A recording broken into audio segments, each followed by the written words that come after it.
At Harvard University, English professor Dr. Jackson was grading papers when he came across an essay written by student Sarah Smith that was so good, it left him speechless. Imagine his surprise when Sarah revealed that the essay was not written by her, but by an AI bot that she had programmed to write it for her. Dr. Jackson didn't know whether to fail Sarah or give her an A+.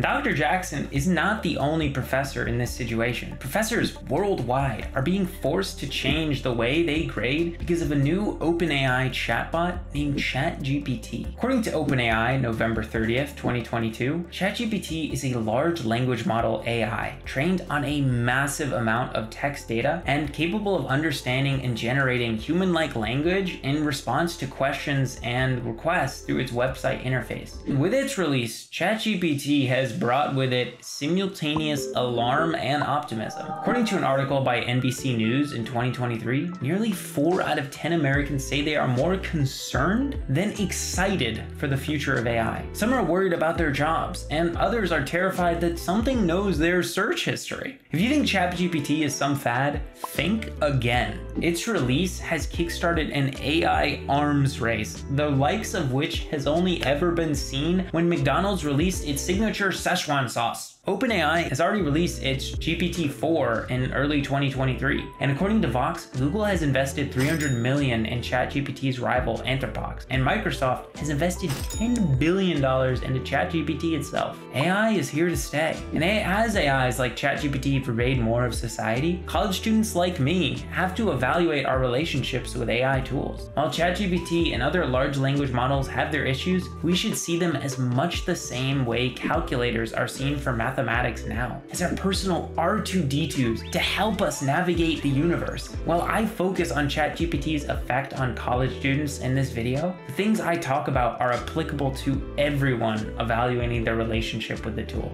That's why we have to discuss the applications of ChatGPT for college, the problems of ChatGPT, and the implications of ChatGPT on the future of college. Luckily, Dr. Jackson won't have to join us on this journey. He isn't real. I had ChatGPT write that entire story. Applications of ChatGPT for college. A couple of months ago, I started playing with ChatGPT just for fun. As you know, because you're watching this video, I'm an avid YouTuber and blogger, and I wanted to see what it was capable of. Through my journey, I realized you can apply it as a student in 4 main ways: for research, writing, homework help, and as a study aid. This part of the video is gonna focus mainly on the positive applications. We're gonna get to the problems later, so that's why it's all positive. Firstly, research. As you know, ChatGPT is an incredible research tool. One of my favorite research endeavors I've been using it for recently is to help me copyright and create email automation sequences using ConvertKit. I asked it the question, what are some of the best podcasts, books, articles, and thought leaders on copywriting? It gave me a list just like that. Saved me hours worth of time I would have had to research independently. This is invaluable, not just for personal content creation projects, but for student essays as well. While researching an essay showing the causes, effects, and solutions of video game addiction, I asked ChatGPT to give me a source supporting my point, a direct quote, and a statistic. Of course, I fact-checked the point it gave me, but it was truly jaw-dropping how specific it was able to get with the answer. Give it a well-worded input and you will get an insightful output. Secondly, writing. In the writing sphere, students and authors are using it to write nonfiction and fiction. Nassam Osman, a nonfiction writer, says it usually takes him 3 to 6 months to write a book. However, using ChatGPT, he went meta and used it to write the aptly named book, How to Write a Book with ChatGPT. With its help, he was able to write the book in 1 week rather than 3 to 6 months. And you can use ChatGPT not only to write faster, but better as well. With ChatGPT's help, I wrote a fiction romance between Dwayne "The Rock" Johnson and Harry Potter, who team up to defeat Darth Vader, and copies will be available in the description. I'm just kidding. During the writing process though, ChatGPT gave me tips on characters, plot, setting, finding my voice, and more. Don't be surprised when Aiden Helfont becomes the next great fiction, romance, household name. Another thing I've learned many students are using it for is homework help. Some of my computer science friends use it to check their code for coding class. Others use it to check their math problems, and others use it to do their homework for them. I wouldn't recommend this last course of action, but with a tool as powerful as ChatGPT, you can't be surprised. Fourthly, ChatGPT can use as a study aid because it can literally create an entire test for you. Give it a prompt like, I'm studying for an introductory psychology class, give me 20 multiple choice questions with 5 options and test me, and it will generate a test on the spot. Let that sink in. Students without access to tutors are no longer nearly as burdened. Problems of ChatGPT. Fortunately, it is not all sunshine and rainbows. ChatGPT and other generative AIs have a few prominent problems you need to know to be a respectable college student. It's limited in critical thinking skills and overly moral and unbiased language. It makes stuff up, and it exasperates the problems already present in humans. Firstly, it's limited in critical thinking skills and overly moral and unbiased language. Large language models' deepest flaw is their inability to think critically about what they're saying. Noam Chomsky says in his 2023 article, The False Promise of ChatGPT, that ChatGPT and similar programs are by design unlimited in what they can learn, which is to say, memorize. They're incapable of distinguishing the possible from the impossible. The human mind is not like ChatGPT, a lumbering statistical engine. We critically think about what we say rather than extrapolate the most likely conversational response or most probable answer to a scientific question. Chomsky furthers that whereas humans are limited in the kinds of explanations we can rationally conjecture, machine learning systems can learn both that the Earth is flat and that the Earth is round. They trade merely in probabilities that change over time. Those are the ingredients of explanation, the mark of true intelligence. In addition, large language models are limited by overly moral and unbiased language. ChatGPT and many other large language models are coded not to say anything overly controversial. Its creators don't want to receive backlash for it saying something racist or immoral. However, this poses significant constraints on its ability to help create new knowledge, because knowledge outside the scientific consensus almost always sounds ridiculous until further evidence is given. For example,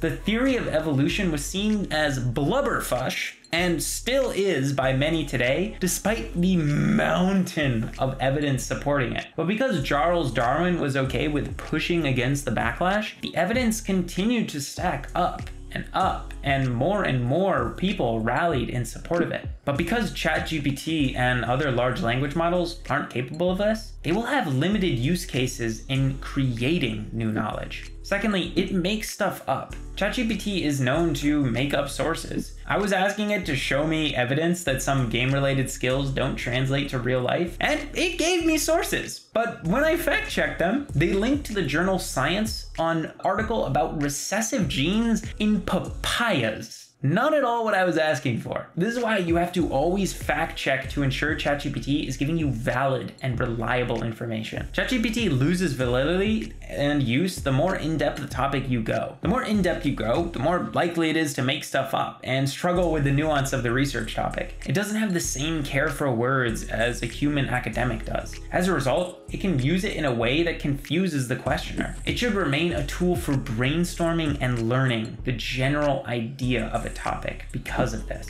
Thirdly, it exasperates the problems already present in humans. ChatGPT, it's trained on a massive corpus of human knowledge from the internet, but the internet is not a valid source. In essence, asking it a question is a great way to find the general internet's opinion on a topic, not the nuanced view. Because its sources are biased, it's biased. This is why it's so important to understand the problems associated with ChatGPT. Most people have the ability to ask it questions without a critical understanding of its problem and spread it without fact checking. This creates more misinformation, unintentionally spread incorrect information, or its even worse evil brother, disinformation, intentionally spread incorrect information. Understanding its applications and problems can help protect you against this. Implications for the future of college education. College is forever changing with the release of ChatGPT. I recently attended a webinar by Dickie Bush and Nicholas Cole on how ChatGPT is changing the field of digital writing. This webinar showed me there are many important implications it has on the college experience. Those who understand how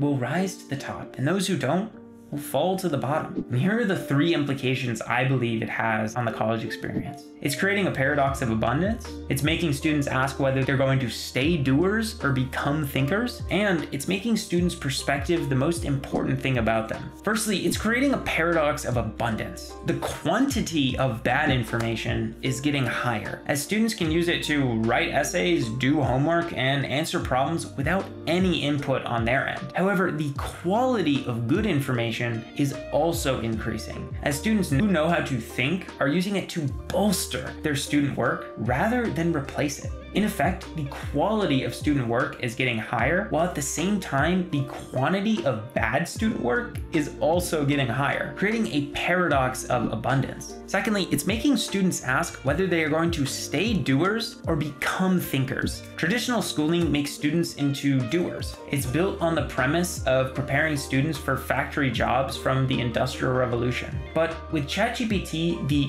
doing part of many student tasks is being automated. The unique asset students bring to the table is thinking. The most important skill students need to build in the next decade is how to think better, so they can do more effectively with AI. ChatGPT has the capability of becoming a student's greatest digital intern, but the quality of ChatGPT's outputs reflect the quality of its inputs. If you don't think well, ChatGPT won't respond well to your thoughts. Students that learn to build the skill of thinking in college instead of mindless doing will succeed. Thirdly, it's making students' perspective the most important thing about them. Many students are scared ChatGPT will replace the need for their input. In reality, it's only making the unique perspective each student brings to a subject more important. Every person has an incredible diversity of knowledge, skills, and abilities. If they can learn to bring this perspective to their class learnings using ChatGPT as their doer, they can revolutionize their field. The age of the cookie cutter student, the student who copies what the professor says verbatim and doesn't think about their learnings, is over.